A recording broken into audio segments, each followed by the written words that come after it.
Olá, meu nome é Ellen e eu agradeço muito a oportunidade de estar aqui apresentando sobre mitigação climática na 5ª Conferência do Meio Ambiente do município de São Carlos.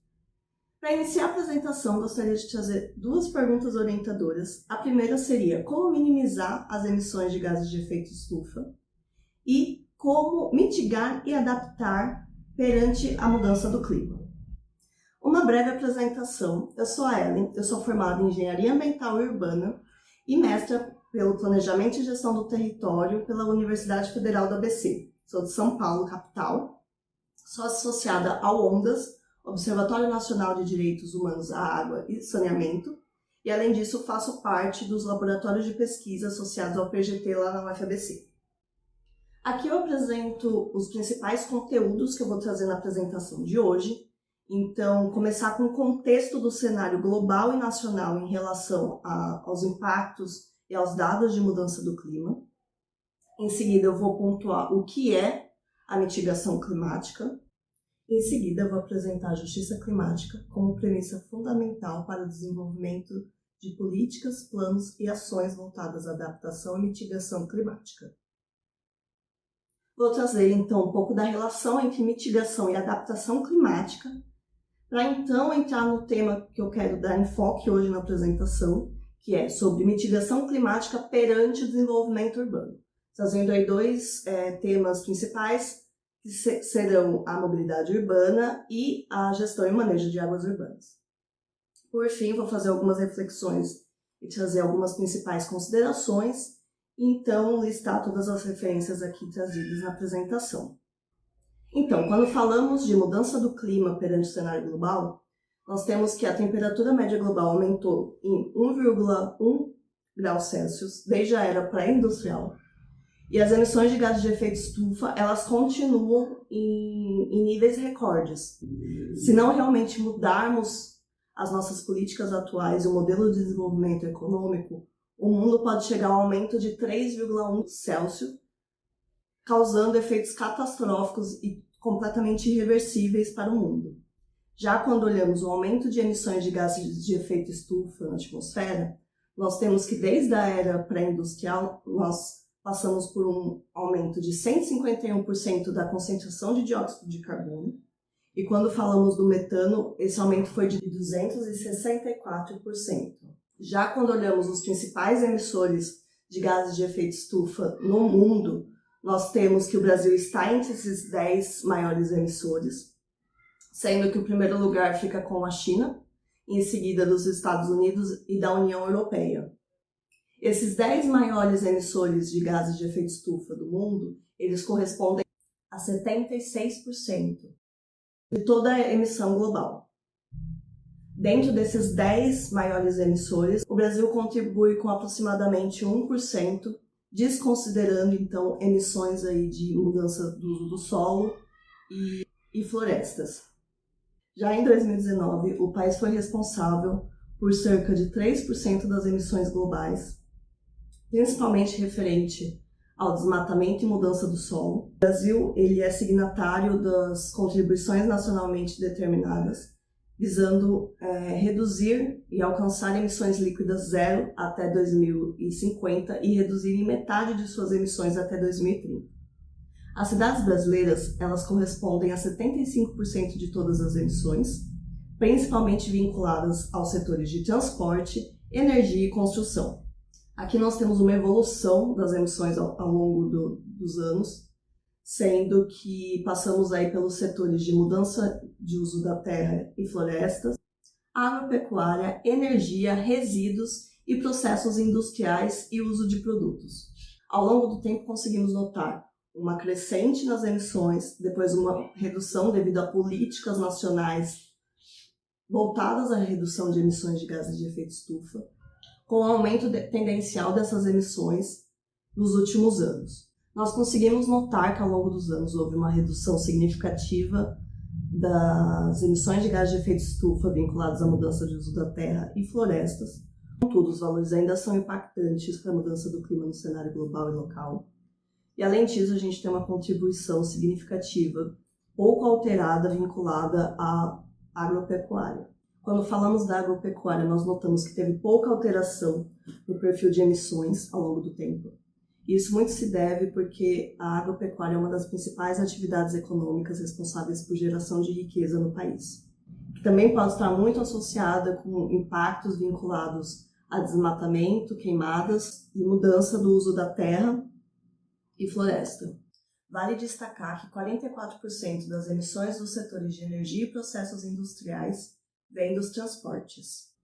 Quando falamos dos principais impactos da mudança climática, nós temos que ter em mente que 66% dos nossos municípios não estão preparados para a mitigação e adaptação do clima. E nisso a gente está falando sobre eventos climáticos extremos, então períodos de chuva muito intenso em curto período de tempo e períodos maiores de estiagem, de seca, o que pode levar a impactos de segurança hídrica, tão como segurança alimentar, o aumento do nível do mar, questão de ilhas de calor, principalmente falando aí das áreas urbanas, e um impacto grande na saúde pública com disseminação de doenças e facilitação e proliferação dessas doenças. Mas afinal, o que é a mitigação climática? Quando nos referimos à mitigação climática, estamos falando sobre ações para reduzir ou prevenir a emissão de gases de efeito estufa, vinculado à transição para energia limpa, conservação de ecossistemas e mudanças nos setores de transporte, construção e agricultura. Contudo, antes de avançar aqui na apresentação, acho muito importante fazer um destaque que a justiça climática ela precisa ser uma premissa em qualquer política vinculada à mudança do clima. Pois pessoas em situação de alta vulnerabilidade, sejam elas por condições econômicas, sociais, de gênero, de raça e etnia, são as mais expostas aos impactos e as que menos contribuem para a causa desses impactos. São as que são menos responsáveis pelas emissões dos gases de efeito estufa e elas sofrem muito mais com esses efeitos negativos. A justiça climática ela tem que ser central em um plano clima, enfatizando que a descarbonização ela deve promover uma transição justa que favoreça o desenvolvimento sustentável, combatendo as desigualdades, reduzindo as exposições aos riscos climáticos e fortalecendo a resiliência de todos. O conceito ele tem uma origem entre a justiça ambiental, a justiça social, que destaca como esses fatores socioeconômicos e políticos eles vão ampliar a vulnerabilidade de certas populações às mudanças climáticas. E por que falar da integração entre mitigação e adaptação? Se a mitigação ela reduz as causas das mudanças climáticas, a adaptação climática ela trata dos impactos que já são irreversíveis, trazendo maior resiliência para essa condição, para esse cenário. Então, essas soluções que são integradas entre mitigação e adaptação, ao mesmo tempo que elas vão permitir a captura do carbono, elas vão poder proteger a população e o ambiente contra os efeitos irreversíveis da mudança do clima. E esse ponto vai ser muito importante quando eu for falar do tema de drenagem urbana, gestão e manejo de águas.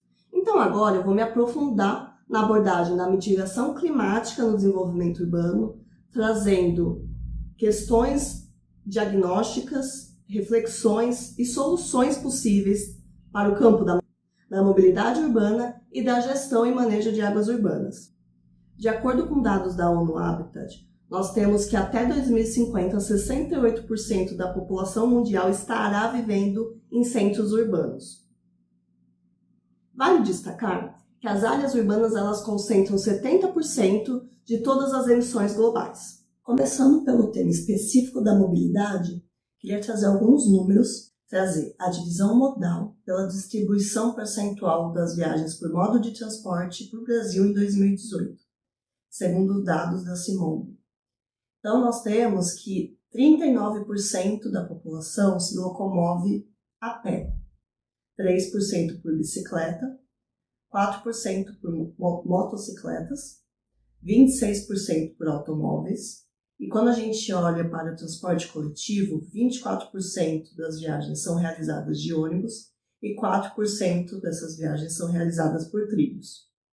Aqui nós temos uma visualização da divisão modal entre transporte coletivo, transporte individual e transporte não motorizado, conforme o tamanho e porte do município. O que esse gráfico nos informa de importante é que os menores municípios, eles possuem menor participação de mobilidade referente ao transporte coletivo, versus o índice de mobilidade maior para o transporte individual, motorizado.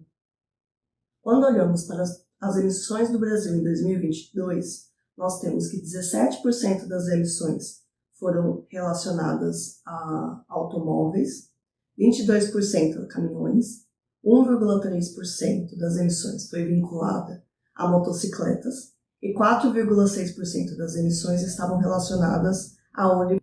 Ao olharmos para a distribuição de percentual de emissões de poluentes por tipo de modo de transporte, isso para dados para 2018 a nível Brasil, nós temos que, em relação aos poluentes locais, os ônibus eles acabam contribuindo muito mais para a emissão desses poluentes locais. Em contrapartida, os automóveis eles contribuem muito mais nas emissões dos gases de efeito estufa. O Brasil tem a política de mobilidade urbana, então um ponto crucial dentro da mobilidade urbana é que o transporte não motorizado, envolvendo pedestres, ciclistas, entre outros modos, devem ser priorizados, ao passo que o transporte coletivo tem que ser priorizado perante o transporte individual. Isso pensando nas políticas municipais, nos planos e ações. Uma das soluções atualmente em debate e crescendo em importância é a questão da eletromobilidade, principalmente quando falamos de transporte público. Então, o cenário atual de eletromobilidade no Brasil, segundo dados da EBUS Radar, são de 681 ônibus elétricos, divididos entre ônibus a bateria e trólebus, sendo que esses ônibus evitam em torno de 546 mil toneladas de carbono equivalente. Nós temos aí em vista investimentos acontecendo para o aumento dos ônibus elétricos, principalmente com o novo PAC e financiamentos com bancos como o BNDES, Banco do Brasil, Caixa, Banco Mundial, BID, entre outros. São várias as cidades que já vêm implementando a questão do ônibus elétrico. E um exemplo interessante a ser apresentado é o caso de São Paulo, que por meio da Lei de Mudanças Climáticas, junto com uma lei específica, define que os ônibus a serem substituídos em sua frota não podem ser substituídos por ônibus a diesel, tendo que ser substituídos por tecnologias mais sustentáveis. E o cronograma atual de substituição da frota dos ônibus está pautado em ônibus elétrico.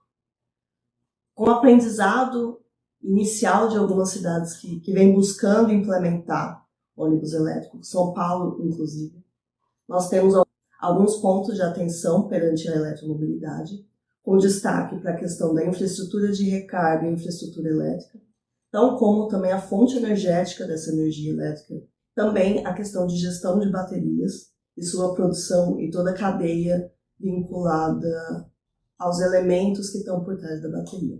Principalmente se preocupando com questões de contaminação, é importante investir em políticas de incentivo ao transporte público coletivo, ao transporte não motorizado, em detrimento do transporte individual.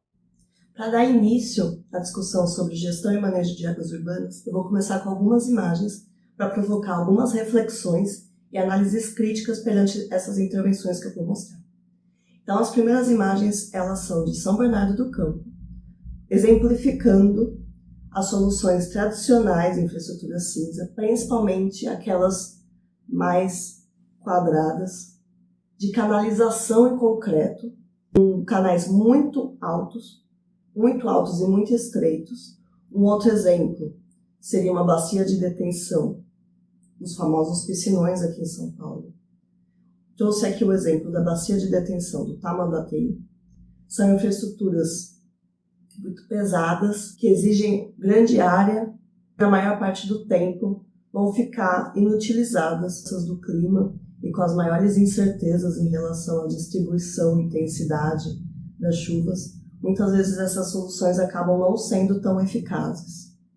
Então, o primeiro aspecto da análise crítica seria ver do ponto de vista da mitigação climática. Então, quando nós falamos de concreto, nós temos que, em média, para produzir uma tonelada de concreto, há aí uma emissão de 173 até 823 quilos de carbono por tonelada de concreto, dependendo aí do tipo de cimento que estamos falando e dos aditivos adotados. Quando olhamos o cimento em específico, ele é um dos fatores da parte de construção civil em relação ao concreto com maior taxa de emissão, sendo responsável por 5 a 7% das emissões globais. Em específico, no Brasil, o cimento representa 7% das emissões ao todo e 34% das emissões vinculadas ao setor industrial. Quando olhamos essas soluções do ponto de vista urbanístico e socioambiental, nós temos por trás, então, desses sistemas de macrodrenagem baseados em canalização e aumento do escoamento superficial, uma lógica muito intrínseca de implantação de avenidas de fundo de vale, e que essas avenidas, obviamente, elas vão privilegiar uma lógica de deslocamento baseada nos modos motorizados, de canalização, retificação com concreto. Nós temos aí um aumento da velocidade do escoamento, junto com uma transferência do problema de inundação para jusante do território. Quando estamos falando das bacias de detenção, principalmente na lógica dos piscinões de São Paulo, são soluções que ocupam grandes áreas, inutilizam essas áreas por maior parte do tempo.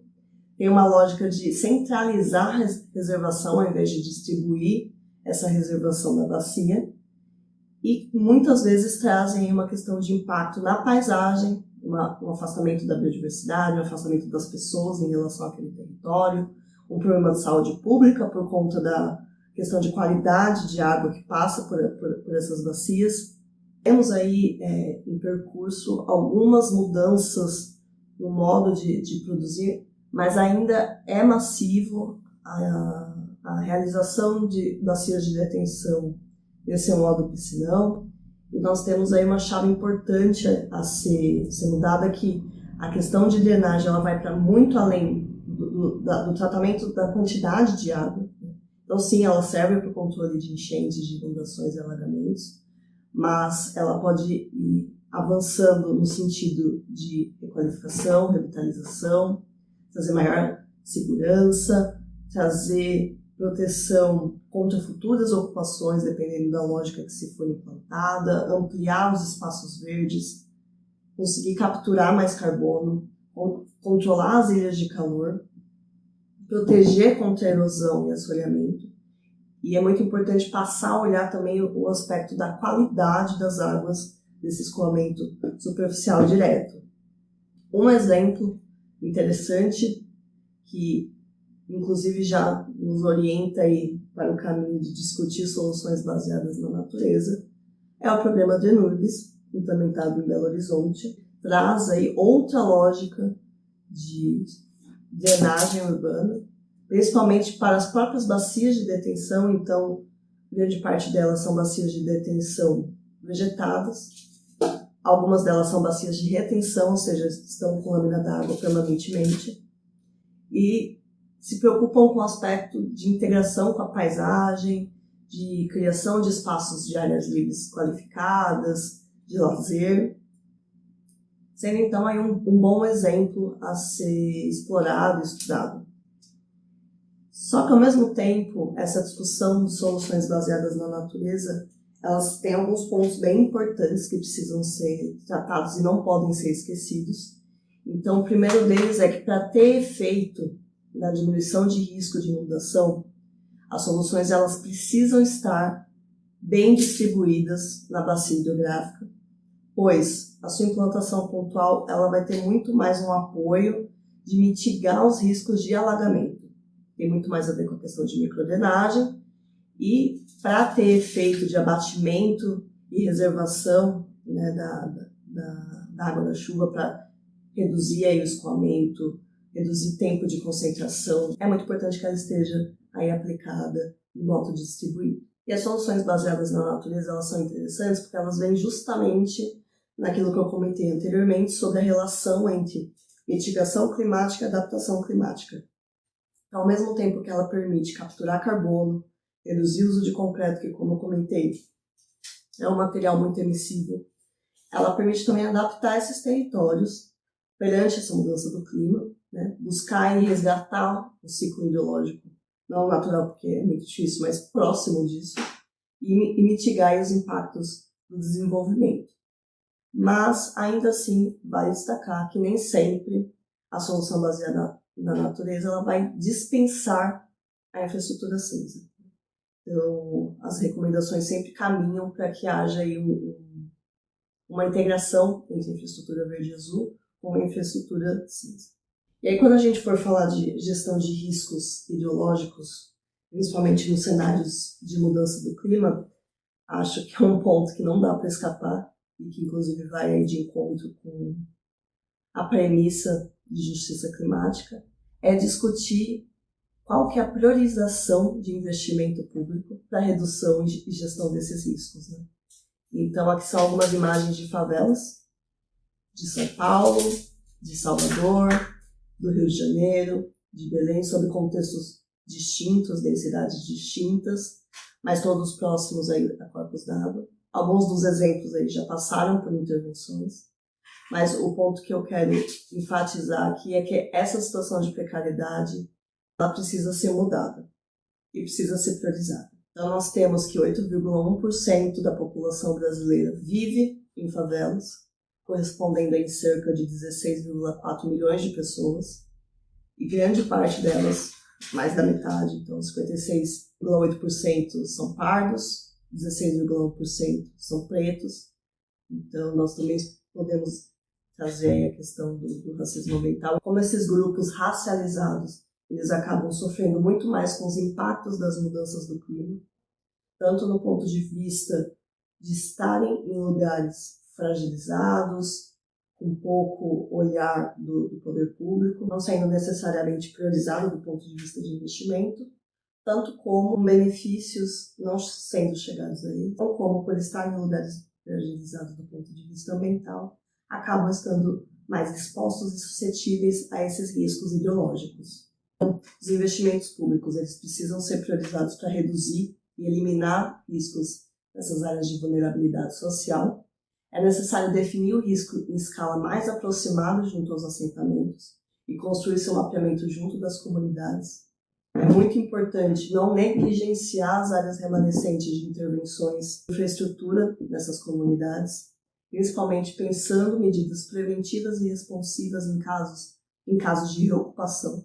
É muito importante construir soluções planejadas para essas áreas remanescentes, então como é necessário explorar e avançar em como aplicar as soluções baseadas na natureza no contexto de favela, principalmente considerando as densidades, a falta de espaço e essas dinâmicas socioespaciais muito específicas dos assentamentos precários. A discussão de soluções baseadas na natureza, elas não podem ficar somente nas áreas valorizadas, porque isso tem uma problemática vinculada à questão de geração de mais-valia, que acaba aumentando as desigualdades entre as áreas mais nobres e as áreas mais precarizadas das cidades. Eu trago alguns exemplos, produções internacionais sobre o assunto de soluções baseadas na natureza em assentamentos precários.